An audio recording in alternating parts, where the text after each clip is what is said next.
Guys, let's talk about Barcelona match yesterday. It was really an exciting game, in the first 20 minutes of that game. Before we get right into it, please kindly subscribe to my channel. If you haven't subscribed to my channel, like my videos, hit the notification button so you don't miss any of my videos. Thank you so much. I told my guy that I was watching the match. I told him, guy, you see this thing, I just early money gra. Let this game count down first. Barca just wanted that ball to drop.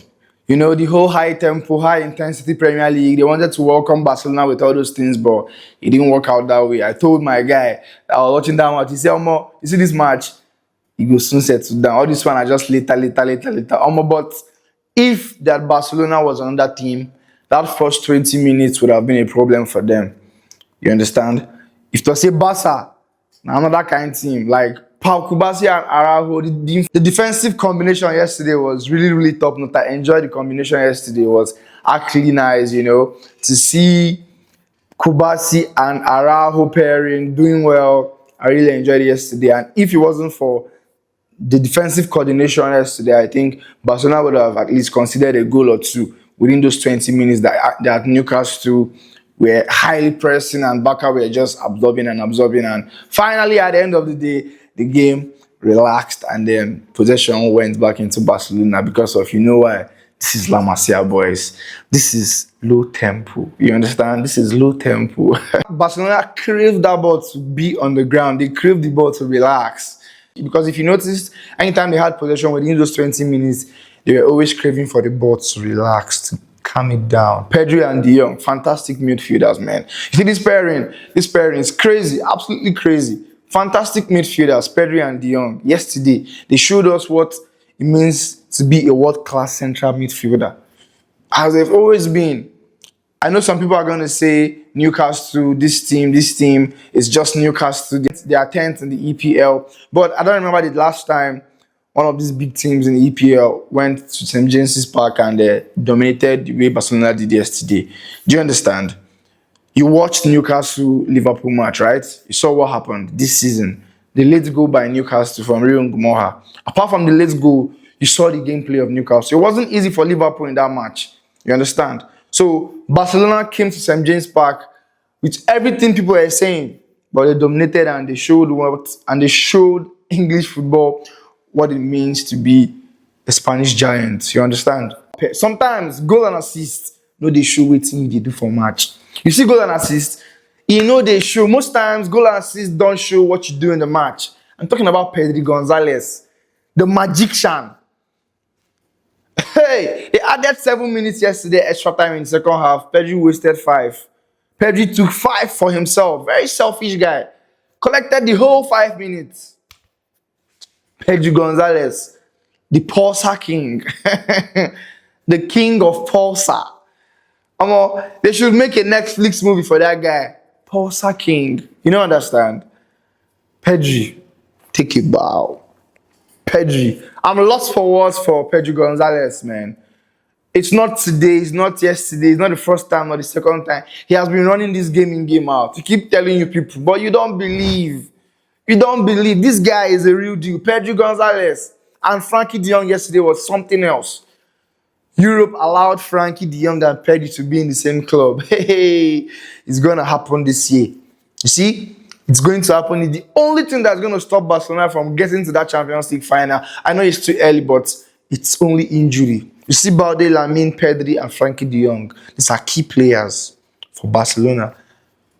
If these 4 players should stay, or even 3, Pedri, Yamal, and Balde, if these players stay injury fit, man, I think this season is going to be one of the most. Last season will be a small letter compared to what's going to happen this season if these players stay injury fit. Do you understand? I'm lost for words, lost for superlatives for Pedri Gonzalez. He is him. He's the HIM. Nothing you can say. No goal or assist, but look at how everybody's talking about Pedri. Nothing. This is why I tell you, sometimes you bring some comparisons that are just senseless. I don't G/A. I don't do goal and assist arguments.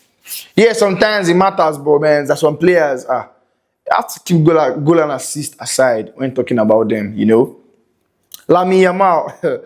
This is the thing about Lamine Yamal. When he's not there, you just know he's not there. You see that right wing? Nobody right now when Barcelona can bust that wing as Lamine Yamal. Rafinha did well yesterday, but you see that right wing. I start to feel like Rafinha is now better off on the left side than the right now. But Barcelona without Lamine Yamal, there's this loss of spark. Lamine Yamal is so creative. He brings a different thing entirely to the team. When he's absent, you're going to notice his absence. Lamine is just Lamine, and we saw that yesterday. Rafinha struggled a bit.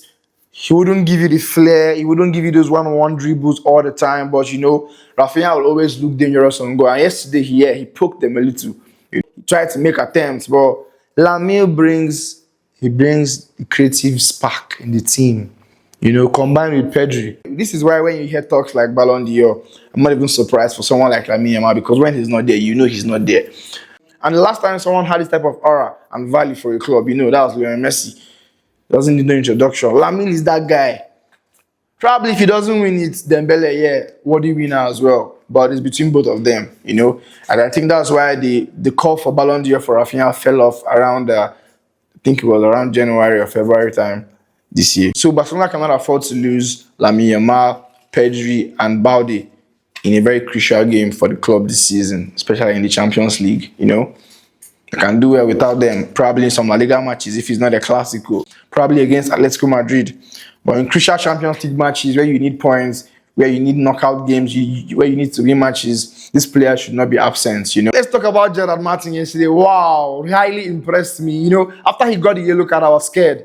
I was like, I think Hans Flick needs to do something right now. Probably bring in someone that will play that left back role, because Gerard Martin likes to dive into tackles. He's that kind of player. But after that yellow card, he showed us why Hans Flick has trust in him. He showed us the improvement. He showed us everything. He highly improved. Yes, I loved his performance yesterday. He showed the improvement. It was so clear that yes, Gerard Martin has improved drastically since he made his debut for Barcelona. He was on full concentration yesterday, Highly impressed with Gerard Martin yesterday. Even after receiving a yellow card, he still put in a solid performance without fear. My unsung hero last night, in my opinion, was Jules Koundé.